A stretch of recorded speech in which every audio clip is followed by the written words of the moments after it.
All right, we're out here in LA, and I will say, it always is awesome to run with a friend, but when they're more shredded with you, and then they take off a shirt, it is like the easiest way to just get sad, because number one, you don't look as good as your friend, and number two, you have to wear the rest of the fucking sweaty shirt on the run. You're too generous. They can't see the extra skin flaps.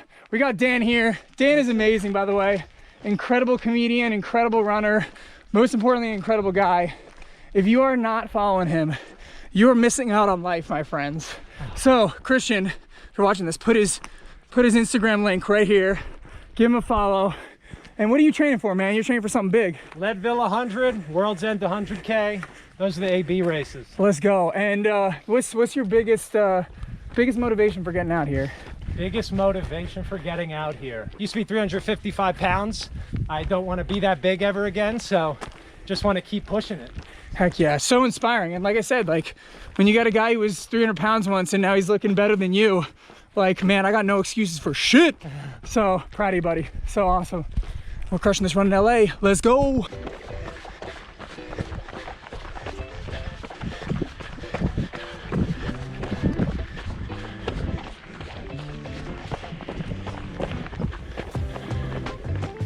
Wow. It's like crazy just how vast it is.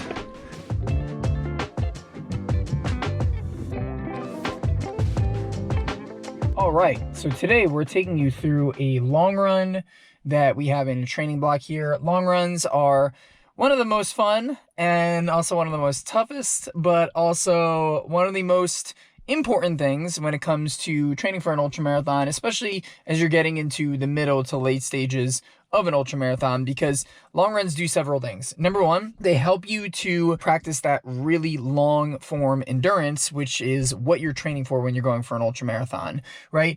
Consistency is what matters most. Weekly volume over long runs for sure, 100%. But there are very few runs where you can simulate that late run fatigue, being out for your feet for long periods of time, dealing with muscular breakdown, the nutritional issues, the hydrational issues. I shouldn't say issues, but getting to test those on a longer period of time. Basically, it's being able to get that practice in when your body is breaking down. And the closest thing that you can get to the race to doing that is in your long runs. So that's one of the things that you can do. And it's a really great place to test nutrition, hydration, mindset, durability. Like those are really big things, which gets to the second thing. Durability is also a really huge thing when it comes to long runs, because when you're doing long runs, what you're doing is you're teaching your body to be able to be more resilient the longer that you go. Now, that doesn't necessarily mean that the longer the long run, the better. There's a lot of science around long runs and stuff now, which we'll get into later in this video, but they do help with the durability aspect of number two. Number three is they help you to get more volume in during the week if you have a busy schedule during the week. So most people will be working throughout the week, including myself, and we need to have, we want to get more volume in, and on the weekends when we have more time or whatever your schedule admits to, then you can go ahead and get in a little bit more volume on those longer runs, which is really, really good. And they also really allow you to practice gear, right? Like how do shoes hold up in long runs? How does your pack hold up in long runs? Like what is your hydration like? Like everything is such too that you can go out and simulate in these long things, which is absolutely huge. So today we're going to go have you through a long run a little bit more in detail than what we've done in the prior videos, because we're kind of making this video a little bit singular on the long run. Now, I'm not in Arizona. I'm actually in Southern California. I'm in Malibu Creek State Park, doing a famous loop here in Southern California called the Bulldog Loop. I'm going to be adding on some as well too, probably, because today's long run on tap is about 4.5 hours today. So we're doing a 4.5 hour long run. The Bulldog Loop is about 15 miles, I think like 2,700 feet a gain. So I'm assuming that I'm going to have some time to kill after. There are some other trails which I'll probably head on to out there after doing the Bulldog Loop, but I've been in the LA area many times and people say this is a staple. So I figured, today I got a pretty open day. It's actually a Thursday. I had to move my schedule around to do a long run today, which I know I said, I usually work during the week. I'm working later today, but I've shifted some work to the weekend just due to schedule reasons. And we're going to get out there and get rocking and rolling. So just some stats for today's long run. I'm going to be wearing the Mount Coast T1s. These are their shoes for the more technical trails, which I'll likely be wearing at Western States. I don't know what this terrain is like. I don't know if it's technical. I don't know if it's runnable. So when in doubt, I always bring the shoes that have the most lugs on them, or the biggest lugs. So Mount to Coast, we got a whole bag of nutrition, and then we got bottles of Hyperlite. So this is filled with Hyperlite, and then this is also filled with Hyperlite as well too. So we got, I think each of these bottles have about 100 grams of carbs. I even have a bladder today because it's gonna be hot. It's gonna get to like 90 degrees. I think actually a little cooler here because we're a little higher up, but it's gonna be pretty hot today. We got all the 9s over here too. So anyways, enough of me blabbing. I'm gonna get ready. We're gonna take you on this long run, 4 hours and 30 minutes. Let's get it, baby. Because look at those views. That's amazing. So good. Nice and easy. That's like one of the things, most long runs, unless there's a specific use case, which there are, you want to do pretty much most of your long runs as easy. Not as easy as you can, right? But easy. Easy enough where it feels nice and relaxing, and that's exactly what we're going to do here. So, all right, here we go. Watch is ready, and we are on our 4.5 hour adventure. Now, this is a deload week for me, which this is like a pretty long run for deload, but I just have to do this because this weekend my wife and I, we are going to Disneyland, and we want to be in a position where we can just be fully present, because the next few weeks I have some crazy travel ahead. So all that being said, we have to, that's why I'm doing the long run today on a Thursday. So with that said, I'm taking it even easier than usual. But easy is the name of the game of these long runs. Yeah.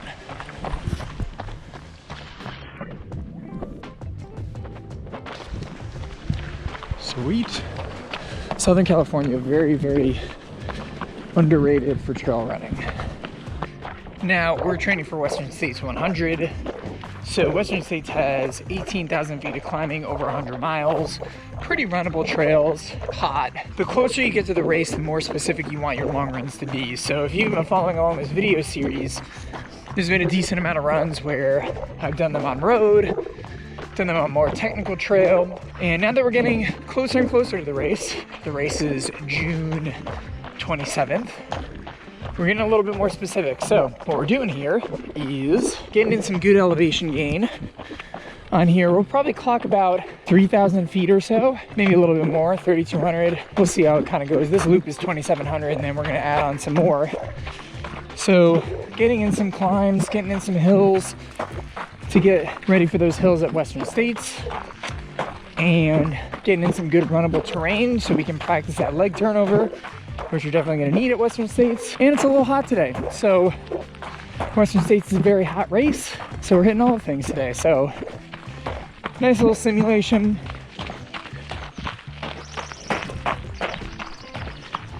Already starting out a little gradual incline, but it's good. 4 hours and 26 minutes to go. Look at that. Amazing. We are 30 minutes in, 2.8 miles in, this nice, beautiful flowy trail. This is very much like Western States. I've been on the course a little bit. I raced the Canes 100K several years ago, and that shares a ton of the course of Western States. And so this is actually very, very similar right now. Like super buttery, not very technical, punchy climbs.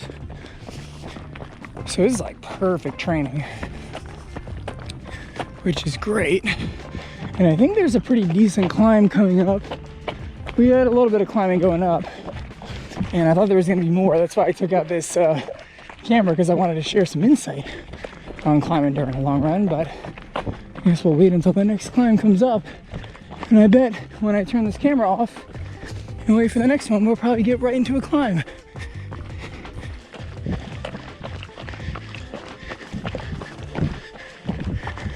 Climb? I think so. All right, so notice what I'm doing right now, walking. The reason why is for long runs, when you're going uphill, if your intention is to be easy and you start running up the hill and you find yourself breathing and getting out of the intensity zone, it's okay to walk, it's okay to hike.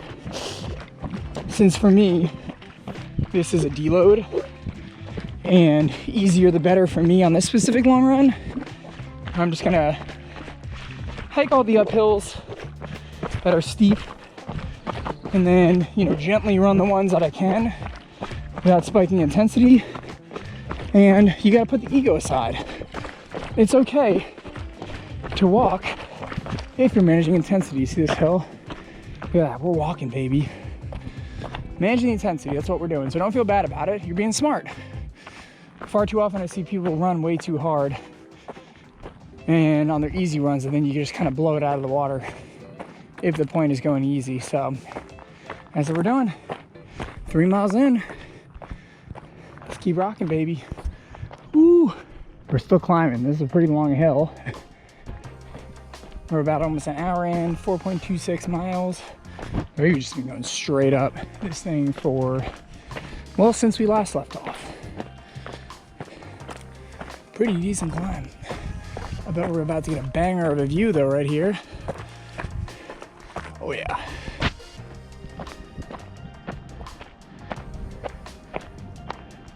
Wow. Whoa. Didn't expect to see the ocean there. Look at that. So cool. Makes these long runs worth it, eh? These views are insane.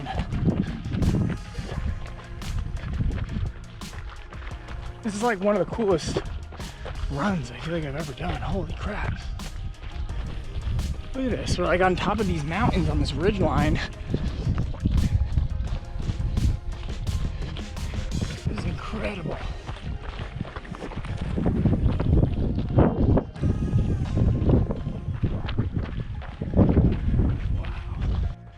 Man, I love it here in SoCal. You know, I was like pseudo coming out for this long run. I was like, oh man, I'm like tired. I got a lot of crap to do. It's like, man, I usually wear headphones, but I forgot them back at the house I'm staying.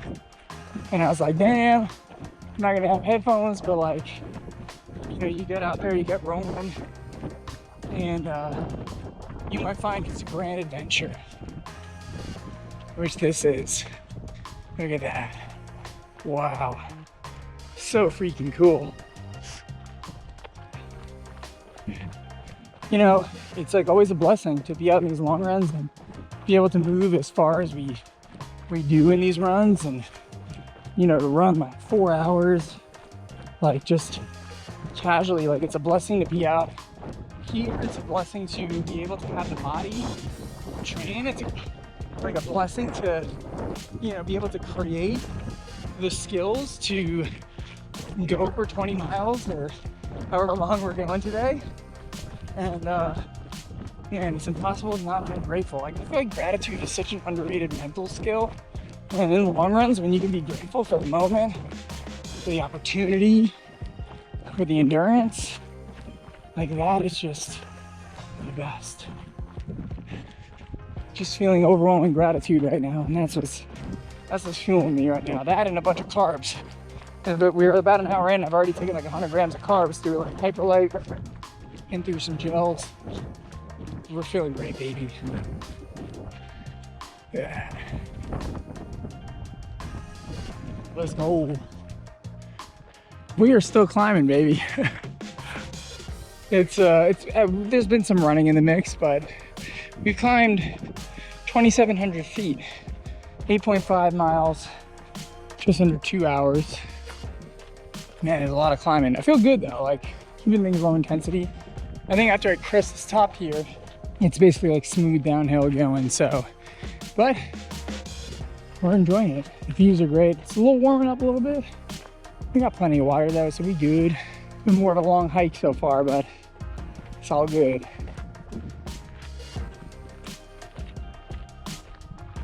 All right, we've made it to the top. I'm gonna get some downhill action, baby. I'm just gonna take a picture right here real quick, because this is pretty sick. Selfie for the gram. Oh yeah. Sometimes you gotta get it for the folks, you know? All right, back downhill. Yeah, now we're on a pretty long downhill, so we're gonna run this whole thing.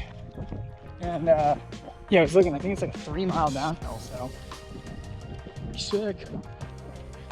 Get this dope view on the right. Nothing better. Shaking out the leggies. I feel really good. Like, I mean, granted, I'm taking it like ridiculously easy today, but all things considered, I feel excellent. So it's good. It's good to have a feel good long run. All right, well, let's get ripping, baby.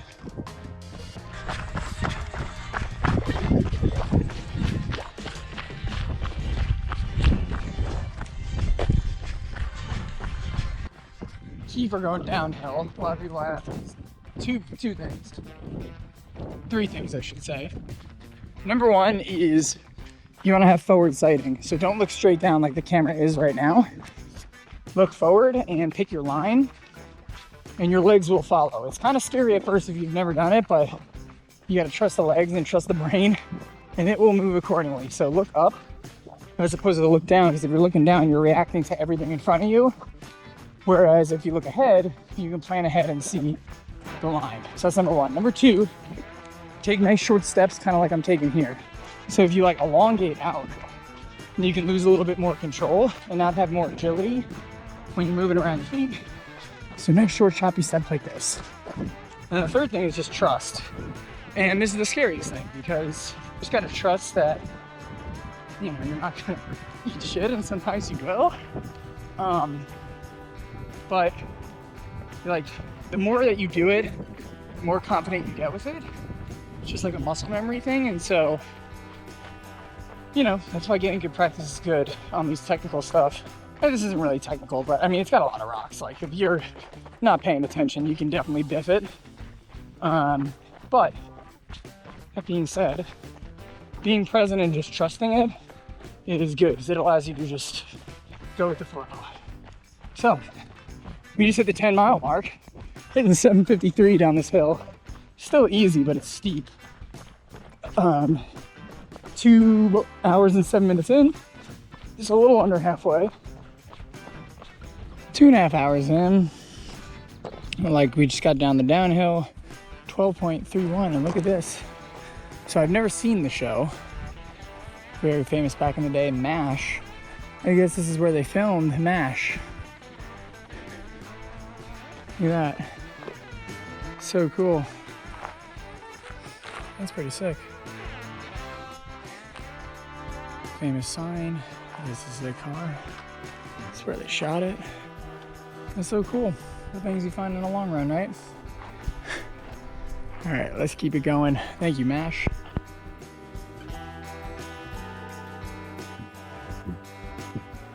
.6 miles in, 2 hours and 40 minutes.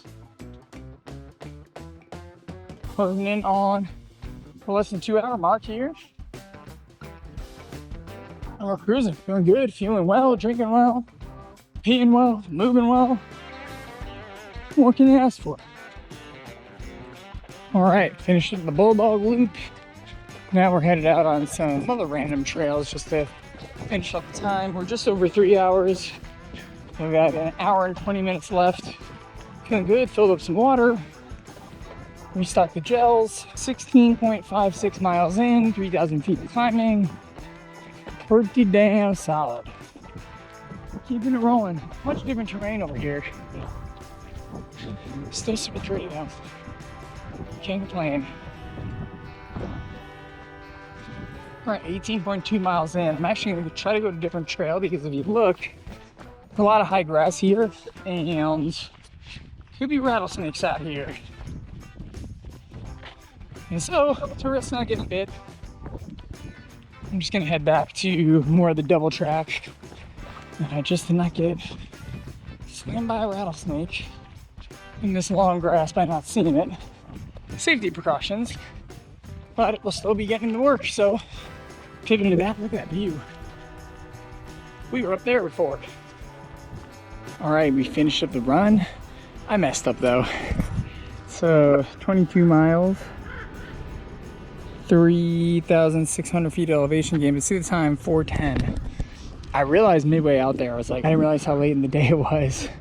and I messed up because I'm supposed to be home for a meeting, and I realized that it took too much elapsed time because I was sitting on top of these peaks, sitting and just looking at admiring, and I killed too much time. So it happens. Learning lesson. We'll just make up the extra 20 minutes tomorrow. No big deal. It was worth those views anyways. But yeah, that felt great. That was awesome. You know, again, you always want to ask, like, what's the intention of a long run? And today's intention was just to, you know, get through 4.5, even though I got 4:10 due to a timing error on my end. But long run, feeling good at the end, and that's what matters most, and we feel great. So, gonna go home real quick, shower, eat, crush some meetings, crush some work, and then tomorrow we get out and we make up those extra 20 minutes. So I guess technically the long run isn't done yet. We still got 20 more minutes tomorrow, but we got another run tomorrow that we'll take it on. But feeling good, and I'm about to chug some water, so that's it for today. So in this video, we're talking all about the long run, and I know I mentioned all the things that are important about doing a long run in your training. They are a pretty big staple of ultra running training, right? Especially when you're training for these really long races and you are going to be on your feet for a long period of time during the race. You have to get those sessions in that are going to be really long in your training so you can simulate a lot of the things that we talked about already. Nutrition, hydration, pacing, mindset, durability, gear, logistics, right? Like, there's so many things that you can simulate in a long run that you're not going to be able to do on the shorter runs, just given the amount of time that's out there. The longer that you can simulate it out in a long run, then the more practice you're going to be able to get it in the later stages of the race, or simulate those moments of the later stage in the race with those long runs too. I want to just, kind of take the time to talk about the long run though, because even though they are important, even though they are amazing, they can actually be, I find, very overemphasized in terms of how important they are in a training block. And I'll tell a story about what I learned early in my journey that really helped me to learn a lot about this lesson. So when I was first training for my first 50K, I had no idea what I was doing. Basically, like, my weeks looked like this. I would run 4 miles on Tuesday, I would run 4 miles on Thursday, and then I would just do an epic long run on Saturday of like anywhere between 18 to 26 miles. And then I would do a 10-miler on Sunday. Because at the time I thought, like, oh my gosh, these long runs are the most important thing, and I need to keep doing these long runs in order to be the most prepared for the race. And while long runs can help to prepare you, the problem is in that training block, I just felt super tired all the time. I was getting injured all the time. Those long runs felt really hard. I was walking it in on a lot of those long runs just because they were so long. I went into that 50K, and yes, I got it done, and yes, I finished, but I was in a position where I was really struggling in that 50K. I was chasing cutoffs, and that training block, looking back on it, was not an optimal way to go. Because while I was looking for most of my mileage in the long run, because I thought at the time that was the most important thing, I really realized that number one, it was hurting my training. Number two, it was hurting my body. And number three, it wasn't getting me adequately prepared enough.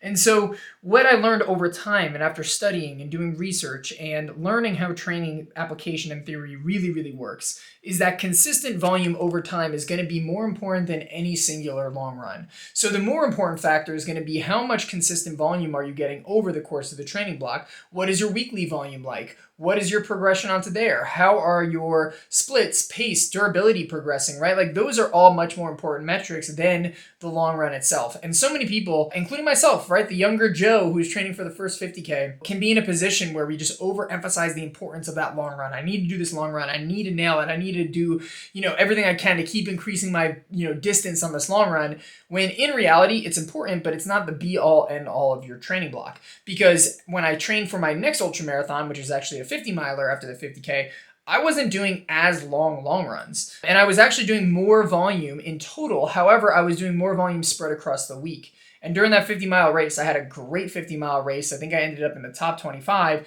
which was a stark contrast from being, back of the pack and chasing cutoffs in my first 50K. And I do owe a lot of it to that consistent volume over that super long run strategy. Now, I was still doing long runs, and I was still doing them, and I was still into that 20 to 26 mile range, but I was more focused on that consistent volume over time. And so that's just one thing I want to dispel. The second thing that I also want to kind of talk about with long runs is, people ask all the time, like, how long should my longest run be? And this is one of the most common questions that I get as an ultramarathon coach. And I think there's a few different things on here, but I will give the classic coach's answer, and that is it depends.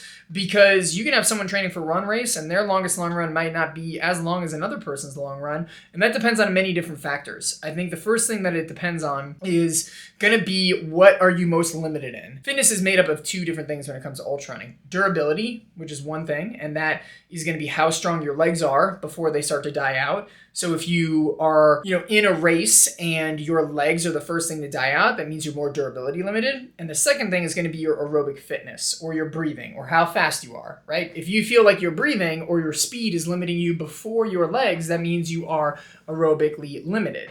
And so in general, I like to look at these two things leading into an athlete when kind of determining what their longest long run should be.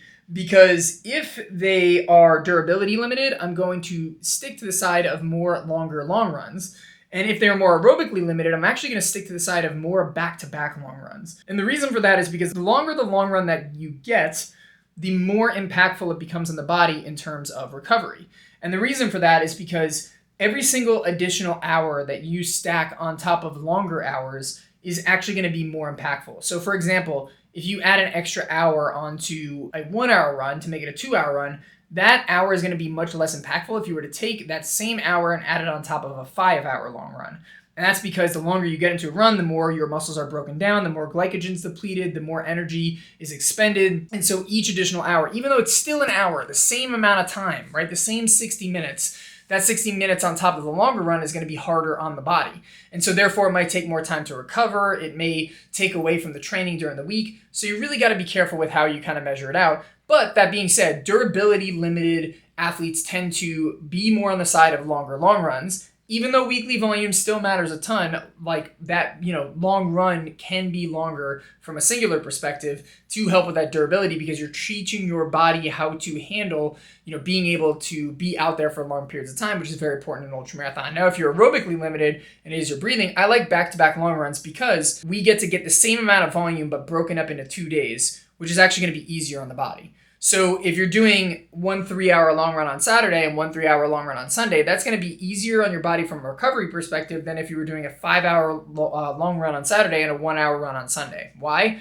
Because even though it's the same amount of time, remember, each additional hour later into the long run becomes more impactful. So in those kind of scenario with aerobically limited athletes, I like to do back-to-back long runs. Now, regardless of whether you're durability limited or aerobically limited, having both of those are really, really good strategies, right? You've seen me, even though I would consider myself right now a little bit more durability limited because I've been focusing a ton on speed, I have been doing singular long runs and back-to-back long runs. So they're good to be used in tandem. But which one that you place the most emphasis on is going to depend on that. And it's also going to depend on your running history and your injury risk, right? So if you get a high amount of injury risk for longer long runs, then you might want to do more back-to-backs, right? If you haven't, done, let's just say a 4 or 5 hour run in the past, you want to gradually move that up slowly and not just jump it up. Whereas you can probably jump it up a little bit more if you're a little bit more experienced, right? But in general, if you are going through a training program and you are increasing your long run and you're going into kind of uncharted territory with a long run, or at least in a very, very long time, I usually suggest only increments of 20-minute increases. And that way you are, still progressing the mileage, assuming you're doing a similar terrain and elevation gain as your prior long run, but it also allows you to manage the risk. And again, your most important variables are going to be your weekly volume and what is the quality of workouts you're getting during the week. And so it's not going to be measured by your longest long run. It's not going to be measured by how long it is out there. What's going to be matters is going to be your cardiovascular fitness and what's going to be your overall durability, right? And those are a function of quality workouts. That's usually for the aerobic fitness side. And then durability is going to be a matter of weekly volume. So always keep that in mind too. Now, the biggest thing with long runs, I think, is the mental side of it. They're long, they are tough. And one of the biggest things that I always think about, because, especially late into a training block, we're not late into it, we're getting close though. Those long runs start to get long and you've been training for a while and the weekly volume starts to pound on a lot more. And you might get that voice in your head being like, man, I don't want to go out here and run for 4 hours. I don't want to go out there and run for this long. But this is the opportunity for you to practice in your mind being able to get out there when you don't feel like it. I know for me, when I get to Western States and I'm in those canyons and it's hot and I've had 40 miles on my legs, right? Going up those canyons and those hot things, I'm gonna, not want to give it my all, like just inherently in terms of just how the brain reacts, right? It doesn't really like to do hard things, and that's why, we get all these negative voices in our head because it tries to get us to stop. However, in those moments when you don't feel like it, in those moments when things are hard, in those moments when the negative voices are in your head, you need to be able to show up and still be able to move forward. And so like I always tell myself, like, hey, if I can't handle a 3-hour run today, then what's to say that I can handle, an 18, 16-hour 100-mile race, right? And so always think about that. Now, of course, right, you don't want to teeter towards burnout, which is a whole different kind of discussion. But that being said, these long runs are an opportunity for you to practice that patience, for you to practice showing up when you still got a long way to go. And the biggest way that I think is like a huge strategy to help to get your mind through this, whether it's in the middle of a long run or you got a lot of challenges ahead of you, just take it 1 mile at a time, 1 hour at a time, 1 30-minute block at a time. Break it up into smaller chunks, because the more you can break it into smaller chunks, the more attainable it comes into the mind. And you find that after chunk after chunk after chunk that you check off, you're going to be closer and closer to that finish line or the end of the long run, and you will be there before you know it. It's not necessarily about how long the long run is. It's about like what is the overall quality and quantity of your training over the course of a week. And then also, think about it from a mental standpoint of being able to practice it out there too. Now, for this week was a deload week. I did spend, some time in Disneyland with my wife. So, but we had to do a deload week just because we had been building for a while. And so last week's stats, it was a down week, 76 miles, 13 hours and 45 minutes, and about 10,500 feet of elevation gain. A little bit of deload week, and then next week we are building back up again. We are doing a couple more weeks of lactate threshold work before we start to focus on the higher volume steady state work. So stay tuned on the next week. We got a spicy track workout coming in the next video, and looking forward to showing you through it. See you on the next video. Endure better, and thanks so much for following along.